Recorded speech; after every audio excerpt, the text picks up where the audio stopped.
একটা বাঘ আর একটা শিয়াল কর্তীরা কারছিরা ওই গুঁজি দিয়ে চলে গেছে।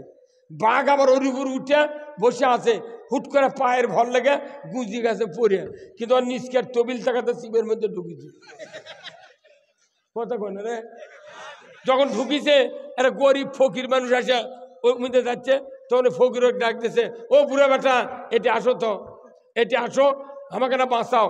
তোর কে কি আছে? বলছি দেখো আমি কি বিপদত পড়ছি।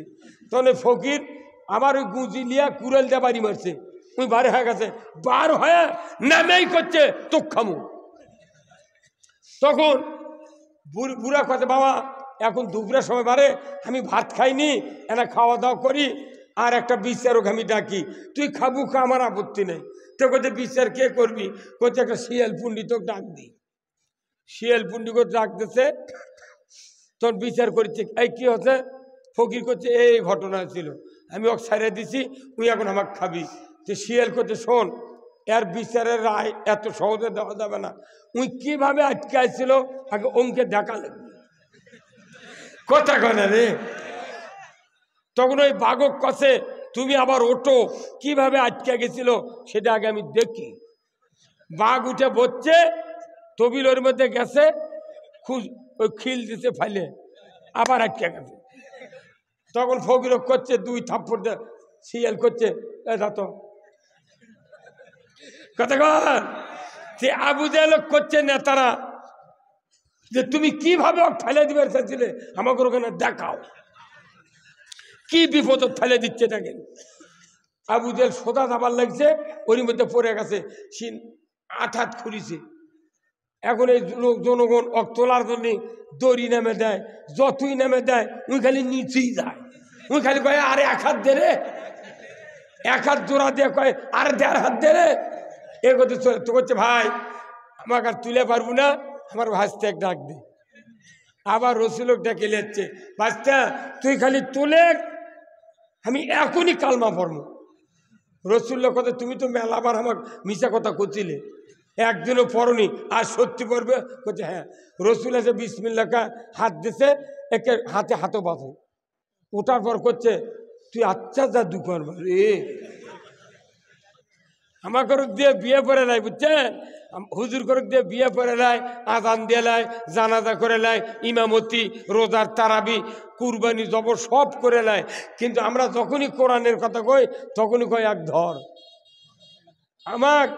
আমি বিয়ে করার 12 বছর আগে থেকে ইমামতি করি, আমি 201টা বিয়ে পড়াছি। 40 বছর আগে একটা বিয়ে পড়াছি আমি, যার বিয়ে পড়াছি ওরই আমার একটা বেটা চল হচ্ছে, তাই আবার বড় হ্যাঁ এই 13 সালে আমার নামে মামলা দিছে। ওই দিন থেকে আমি লাখত মাটি দিছি, বিয়ে পড়াবো না। দেখি তোরা বউ কাঙ্কা করে পাঁচ, আর থেকে সোল কুন্ডি থেকে হয়। হ্যাঁ কথা কর। আমরা এত বক্তৃতা করি, তাও জুম্মাত 5 ওয়াক্ত নামাজ পড়ার লোক নেই। কথা কর না? আজকে কি বার গেল? শুক্রবারে যত মানুষ মসজিদে যায়, 10 আনা লোক খালি শুক্রবারে নামাজ পড়ে, আর 4 আনা লোক নামাজ পড়ে মাগরিব আর জোহর, আর 2 আনা লোক 5 ওয়াক্ত নামাজ পড়ে। তাহলে এত বক্তৃতা, এত মসজিদ, এত উন্নয়ন, কেন নামাজ আদায় হয় না? কারণ এদেশে সরকারিভাবে নামাজ কায়েমের কোনো কাজ নাই। কথা ঠিক কিনা? আবার আল্লাহ বলছেন, যদি কোনো সরকার নামাজ কায়েম করে, যাকাত চালু করে, ন্যায়ের আদেশ করে, অন্যায়ের বারণ করে, ওই দেশে জান্নাতি পরিবেশ তৈরি হতে বাধ্য। জান্নাতি পরিবেশ তৈরি হতে বাধ্য। এই জন্যই নবী প্রেসিডেন্ট ছিলেন, আবু বকর প্রেসিডেন্ট ছিলেন, উমর ফারুক অর্ধেকটা পৃথিবীর প্রেসিডেন্ট ছিলেন, হযরতে আলী ওসমান রাদিয়াল্লাহু তাআলা আনহু পৃথিবীর প্রেসিডেন্ট ছিলেন। যখন আল্লাহু আকবার। ক্ষমতা ছাড়া নামাজ কায়েম করা যায় না। আমরা হুজুররা যত বক্তৃতা দিই, আমাদের হাতে ক্ষমতা নাই, এই জন্য বক্তৃতা একটাও কায়েম হয় না। তাহলে ক্ষমতার দরকার আছে না নাই? এই ক্ষমতা যদি আমাকে হাতত থাকতো, 5 মিনিটের মধ্যে সব মাদ্রাসা মঞ্জুরি, সরকার বেতন দিবি, মসজিদ সরকার বেতন দিবি, আর যেটি যা অন্যায় আছে নিমিষের ভেতর বন্ধ হবে। কিন্তু আমরা খালি বক্তৃতা সার্কুলার দিচ্ছি, একটা কাম হচ্ছে না। ওরা যখন দেখিছে এরা তো আগাচ্ছে, অতএব বের করে দুনিয়ার থেকে বিদায় করা লাগবে। আকাশমণি গাছ যদি 11,000 ভোল্টেজের লাইনের নিচে থাকে, প্রতি বছর কয়বার করে কাটে ওর মাথা? কেন কাটে? ওই তারের সাথে সাথে মাথা না থাকে। কথা কয় তে পৃথিবীর শুরুর থেকে ইসলাম বিজয় করতে যারা চেয়েছিল তাদেরকে মাথা কেটে কেটে দুনিয়ার থেকে বিদায় করে দেওয়া হয়েছে। আমরা এই সুযোগ আর বাংলার জমিনে দেব না। আমরা এদেশে ইসলাম সবাইকে নিয়ে বিজয় করতে চাই। ইসলাম ছাড়া কোনো জীবন ব্যবস্থা যদি কেউ মানি, একটা ইবাদত আল্লাহর দরবারে কবুল করা সম্ভব নয়। ভাই এটা ইকু কমাতরা, ইসলাম যদি বিজয় না হয়, ইসলাম মানে কি কন্ত? না না শান্তি না, না ইসলাম অর্থ কোড অফ লাইফ, জীবন ব্যবস্থা। ইসলাম মানলে শান্তি, না মানলে অশান্তি। আমাদের দেশে ইসলাম কোরআনে আছে, হাদিসে আছে, কিন্তু কায়েম। ইসলাম যদি কায়েম থাকতো তাহলে চোরের হাত কাটা দেখতে পেতাম। একটা চোরের হাত বয়তুল মোকাররমের উত্তর গেটে কেটে দেওয়ার দৃশ্য ডিসেল লাইনে বিটিভি, এনটিভি, এসএটিভি, 21, 24, 71, 75 যুগান্তর চ্যানেলে যদি দেখানো হতো, হুন্ডা চুরি, গরু চুরি তো দূরের কথা, মসজিদে পুরাতন স্যান্ডেল একটাও চুরি হতো না। এটা হলো ইসলাম, এটা দেখা যাবে। জানা আমাদের দেশে হয় কি হয় না? আরে সর্বনাশ, জানা যে হচ্ছে লাইসেন্স দিয়ে জানা হচ্ছে। আমার আল্লাহ বলছেন লা তাকরাবাজ জানা, তোমরা জানার ধারে কাছে যাইও না। যদি জানার সঙ্গে সারের আইন বাংলাদেশে কায়েম হতো, বাংলার জমিনে একটাও জানা হতো না। জোরে বলুন ঠিক কিনা? জানার বিচার হলো পুরুষের কোমর মাটির ভেতর গেড়ে দাও, মহিলার সিনা পর্যন্ত মাটির ভেতর গেড়ে দেয়া, আদলা পিকেট পঞ্চগড়ের ইট দিয়া যদি হাড্ডি গুড্ডি মাটির সাথে মিশিয়ে দেওয়া হতো, একটা বিচার ডিসেল লাইনে দেখালে চেয়ারম্যান, ভাইস চেয়ারম্যান, শিক্ষক, ম্যাডাম, যুবক যুবতী, চ্যাংরা চেংড়ি, নেতা নেত্রী জানা করো তো দূরের কথা, ওরখের মোবাইলত 6 মাসেও মিস কল খুঁজে পাওয়া যেত না।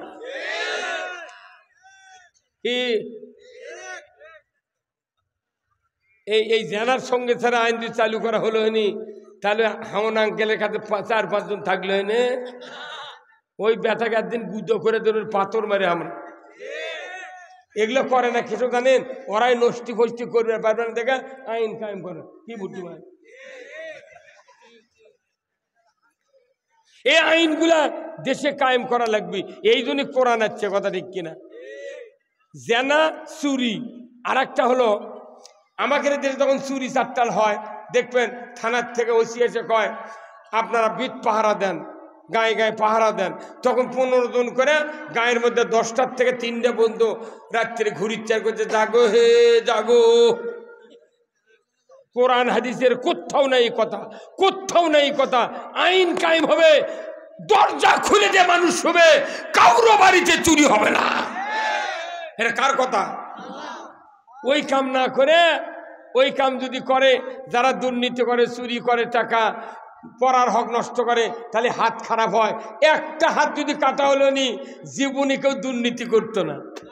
হ্যাঁ, এগুলো হচ্ছে ইসলাম, এগুলো হচ্ছে দেখার জিনিস। এই আইন কায়েম করলে সমাজের শান্তি আর শান্তি হবে। এটা কার কথা? আল্লাহর নবী এই কাজগুলো করেছিলেন, কিন্তু আমাদের সরকার যত গেল কেউ কি করেছে? 100 বার জানা করছে, তারই পেটর থাবা দেখা যায় এই বেটা এগুলো করিস কে? সেঞ্চুরি করছে, সেঞ্চুরি। ঢাকা বিশ্ববিদ্যালয়ে 100 জনক ধর্ষণ করে মিষ্টি খায় সেঞ্চুরি করছে, তাকে পেটর থাবা দেখো যাই এগুলো করে। আর আমরা হুজুরা যেখানে মেয়ে আমার দিক তাকায়, কোথাও ওর সব মেয়ে বউ বার করলে গেছে, ও তোরা পয়মাল দিচ্ছু। আমাকে করছে হুজুর আপনার আবার গম খাবার লাগলেন। না, আমরা গম খাবো না, আমরা তুর্কিরে খাওয়া বন্ধ করবো। এই কথা কন না, এদেশে টুডে অর টুমরো হোক, বাংলাদেশ সহ সারা বিশ্ব পরিস্থিতি আমরা যা ইন্টারনেটে দেখতে পাচ্ছি, অচিরেই এই পৃথিবীতে ইসলাম আগায় যাবে, ইসলামী শাসন পৃথিবীতে অগ্রণী ভূমিকা পালন করবে। যেরকম আল্লাহু আকবার। দেখেন না, সিরিয়ার বাশার আল আসাদ পলে গেছে, আফগানিস্তানে আমেরিকা পলে গেছে, এই দেশগুলিতে ইসলাম বিজয় হয়ে যাচ্ছে। আমাদের বাংলাদেশও আগামী দিনে ইনশাআল্লাহ যদি বিএনপি জামাত সহ ইসলামী দলগুলি ঐক্যবদ্ধ হয়ে নির্বাচনে গিয়া ইসলাম বিজয় হয়ে যায়, এই বাংলাদেশ জান্নাতের বাংলাদেশ হয়ে যাবে। এই বাংলাদেশে জান্নাতি পরিবেশ কোরআনের আইন ছাড়া সম্ভব নয়। আবার নবী মসজিদে নববীতে একটি হাদিস তেলাওয়াত করেছিলেন, সেই হাদিসটা আমাদের মসজিদগুলিতে প্রতি শুক্রবারে সানি খুতবাতে তেলাওয়াত হয়। ও সুলতানু জিল্লুল্লাহি ফিল আরদি মান আহানা সুলতানাল্লাহি ফিল আরদি আহানাহুল্লাহ। ন্যায়পরায়ণ শাসক, আল্লাহর ছায়া সদৃশ্য যে বা যাহারা ন্যায়পরায়ণ শাসক কায়েম করবে, আমার আল্লাহ বলেছেন সমাজে শান্তি কায়েম হয়ে যাবে। আর যদি ন্যায়পরায়ণ শাসক কায়েমের বিরোধিতা করো, আমি আল্লাহর নবী বলে দিচ্ছি তোমরা যেন স্বয়ং আল্লাহর বিরোধিতা করলে। আজও বাংলাদেশে যত মানুষ কোরআনের আইন কায়েমের বিরোধিতা করবে, আমার নবী বলেছেন তারা আল্লাহর বিরোধিতা করলো। জেনে শুনে আমার ভাইয়েরা, জিন্দিগিতে ন্যায়পরায়ণ শাসক কায়েমের কোনোদিন বিরোধিতা করবেন না, আমরাও করব না।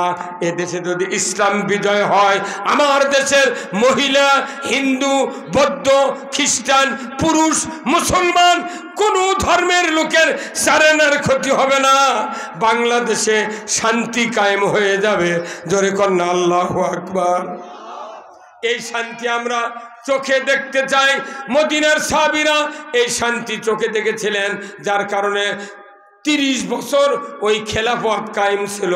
আজকে বাংলাদেশে যদি একটাবার ইসলাম বিজয় করতে পারতাম, বাংলাদেশের ইমানদারগুলিকে নিয়ে আল্লাহর ইজ্জতের কসম এই বাংলাদেশে এমন সোনার সূর্য উদিত হতো। কিয়ামত পর্যন্ত মুসলমান যদি ঐক্যবদ্ধ থাকতো, এদেশের মাটিতে ইসলাম ছাড়া অন্য কোনো মতবাদ কায়েম হতো না। শুধু একটাই বাধা, আমাদের জনগণ ঐক্যবদ্ধভাবে ইসলামকে গ্রহণ করি না। আল্লাহর রসুলের শিখানো পথ, হযরত উমর ফারুক রাদিয়াল্লাহু তাআলা আনহু, উনি যখন অর্ধেকটা পৃথিবীর বাদশা হলেন, উনি রাতের অন্ধকারে রাস্তায় রাস্তায় ঘুরে বেড়াচ্ছেন। একদিনের ঘটনা, মরুভূমির প্রান্তর দিয়ে উনি চলে যাচ্ছেন, দূরে একটা জঙ্গলের ভেতর দেখলেন একটা ঝুপড়ির মধ্যে টিমটিম করে আলো জ্বলছে। উমর ফারুক দৌড়ে চলে গেলেন ওই ঝুপড়ির নিকটে, জানালার কাছে দাঁড়িয়ে গেলেন। কিছুক্ষণ পর ভেতর থেকে একটা মহিলার গলার আর্তনাদের আওয়াজ উমর ফারুকের কানে চলে আসলো। কিছুক্ষণ পরে একজন যুবক বেদুইনের গলার আওয়াজ উমর ফারুকের কানে পৌঁছে গেল। উমর ফারুক বললেন, রে ঝুপড়ির মালিক বেদুইন, কি হয়েছে ঘরের ভেতরে? কেন তোমার এত আর্তনাদ? কেন তোমার এত কান্না? উমর ফারুকের কথা শুনে বেদুইন বলল, পথিক আপনি চলে যান, আপনার কোনো শোনার দরকার নাই, আমাদের দুঃখ কষ্ট যা হয়ে যাক। উমর ফারুক বললেন, বেদুইন শোনো না, তোমার কি কষ্ট আমাকে যদি একটু বলতে পারতে, তোমার কষ্টের লাঘবের জন্য আমি চেষ্টা করতাম। সাথে সাথে ওই পথিক, ওই বেদুইন যুবকটি পথিককে বললেন, ও পথিক আপনি শুনুন, আমার ঘরে একজন স্ত্রী, আমার নব প্রসূতি স্ত্রী, কেবল নতুন প্রসব বেদনা উঠেছে, ওই এত যন্ত্রণা উপভোগ করছে, যন্ত্রণার কারণে আমার স্ত্রী কাঁদে, এখানে কোনো মহিলা নাই তার সাহায্য করার জন্য, আমি তার দুঃখ কষ্ট দেখে আমি কাঁদি। ও পথিক আমার ঘরের এই দুরবস্থা। সাথে সাথে উমর ফারুক আর দেরি করলেন না, বাড়িতে দৌড়ে গিয়ে বললেন, ও গো প্রাণের স্ত্রী ওঠো, তাড়াতাড়ি করে ওঠো, তুমি শুকান কিছু নতুন পুরাতন কাপড় নাও, আমি বাইতুল মল থেকে কিছু খাদ্য খোরাক নেই, গমের আটা, জবের আটা, খুরমা, খেজুর, জয়তুনের তেল, আদা, রসুন, পেঁয়াজ নেই। চলো না আমরা যাবই বেদুইনের ঘরের ভেতরে।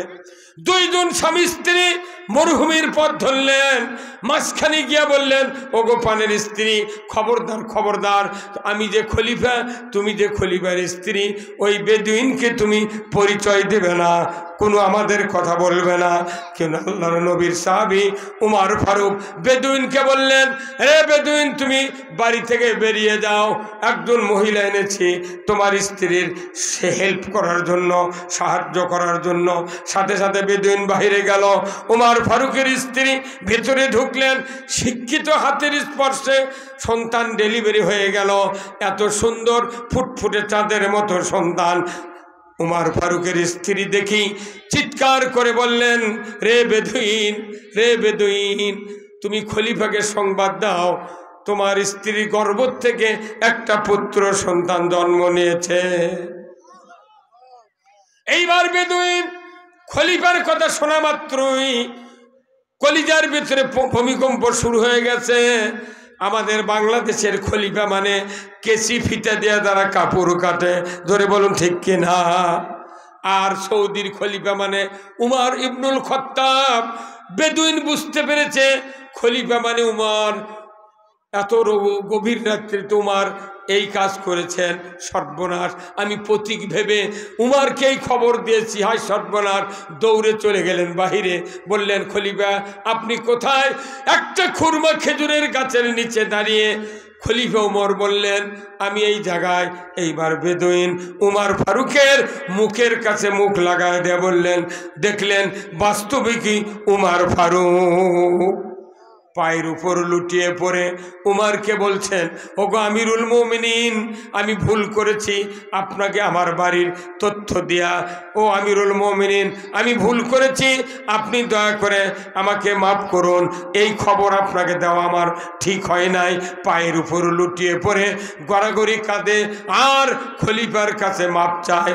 আমিরুল মুমিনিন ওই বেদুইন ইহুদির ছেলেকে বুকের সাথে জড়িয়ে ধরে উনি বলতে লাগলেন, রে বেদুইন, কোনো জাতি বলে হিংসা নাই, কোনো ক্রোধ নাই, কোনো হেলাস ঠেলাস নাই আমার কাছে।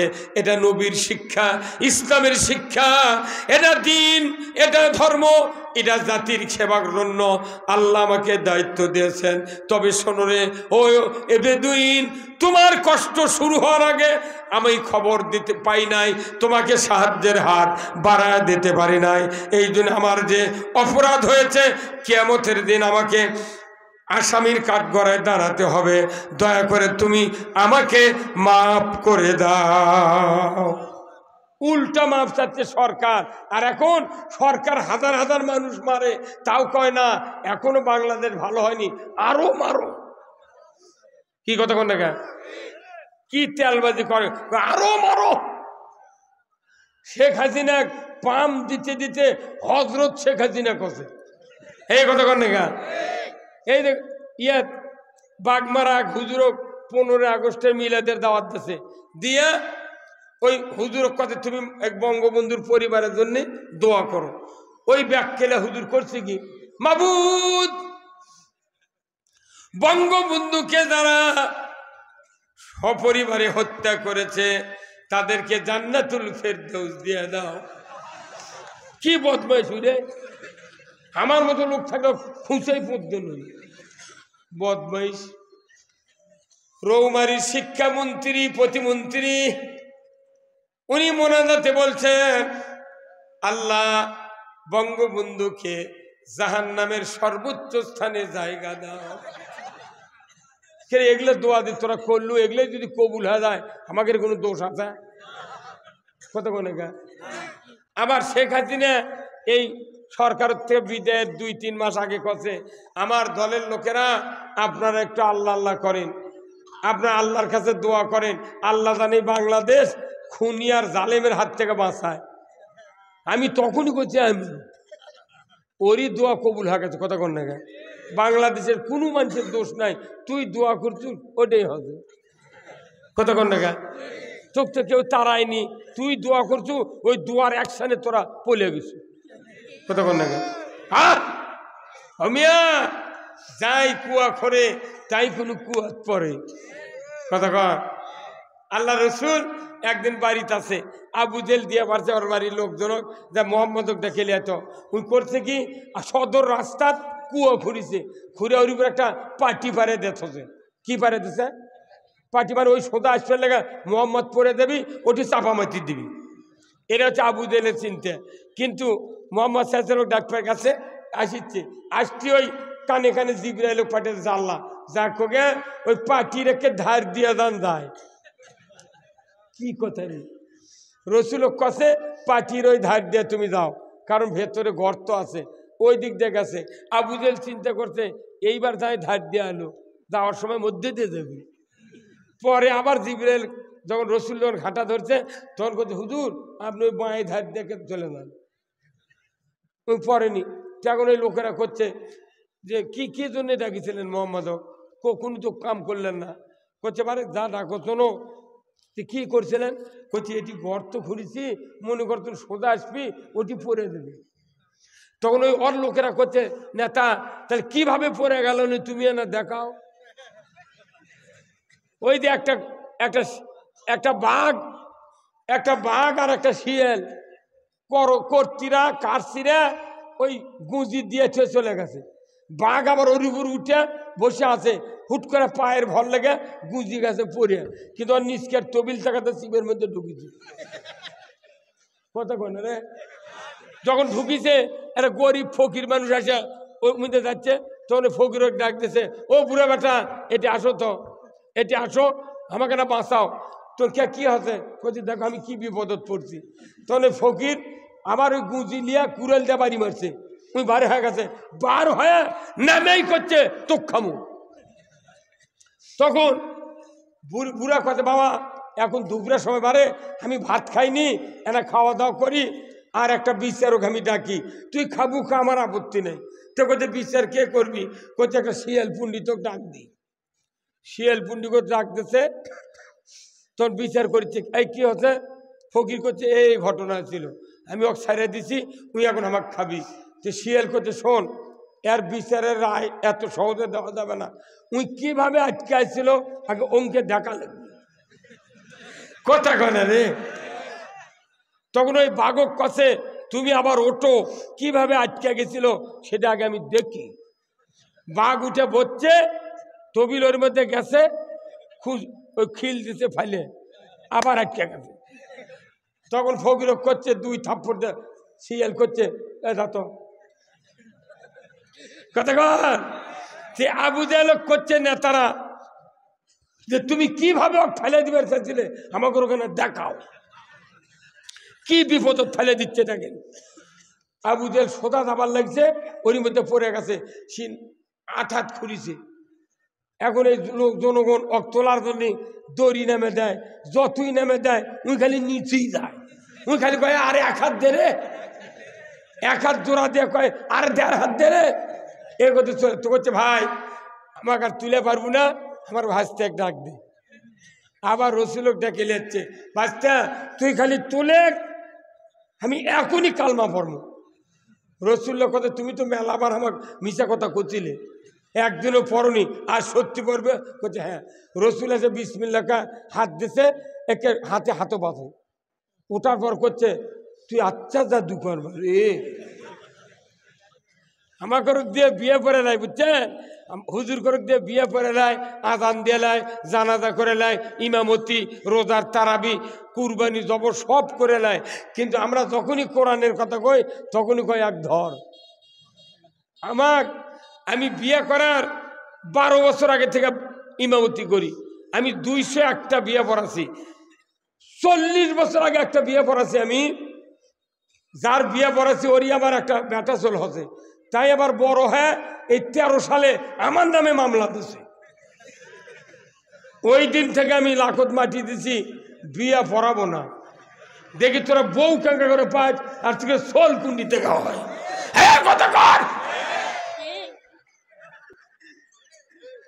আমাকে বিয়ে করে নিবি, আবার ওরকের সোলপোল আমাকে মামলা দিবি। আর মামলা হচ্ছে ডক্টর ইউনূস বলছে বাংলাদেশ সংস্কার ছাড়া এদেশে কোনো নির্বাচন হবে না, নির্বাচন হবে না। আজকে দেশের ভাব আল্লাহ তাআলা অনেক পরিবর্তন করে দিয়েছে।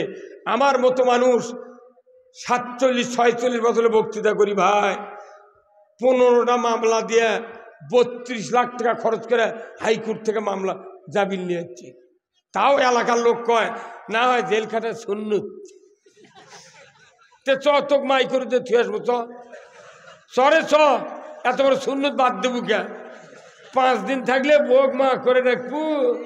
হে কথা কন না গা, কোথায় মুসলমান? লক্ষ লক্ষ টাকা বাংলাদেশে বিএনপি জামাতের বাড়ির থেকে নামিয়ে দিয়েছে, কথা ঠিক কিনা? আমরা এই মামলার বাংলাদেশে দেখতে চাই না, আমরা দুর্নীতি দেখতে চাই না, আমরা সুদ দেখতে চাই না, চুরি দেখতে চাই না, দুর্নীতি দেখতে চাই না। দুর্নীতিমুক্ত বাংলাদেশ গড়তে চাইলে এই মসজিদগুলিতে কোরআনের কথা, কোরআনের আইনের কথা ইমামদেরকে বলতে হবে, কথা ঠিক কিনা? কি সবাই বলতে পারবেন? কারা কারা পারবেন? 2 হাত তুলে দেখান। লিল্লাহে তাকবীর, নারে তাকবীর। কোরআনের আইন ছাড়া এই পৃথিবীতে বাঁচা যাবে না। তাই আসুন, এই কোরআন আলোচনার জন্য সবচেয়ে দামি জায়গা। আপনাদের কাছে আমি অনুরোধ করব, যারা আছেন এই মসজিদের জন্য একটু অর্থ দেন, টাকা দেন। আমার রিফাতুল্লাহ ভাই, সিফাতুল্লাহ ভাই অনেকবার আমাকে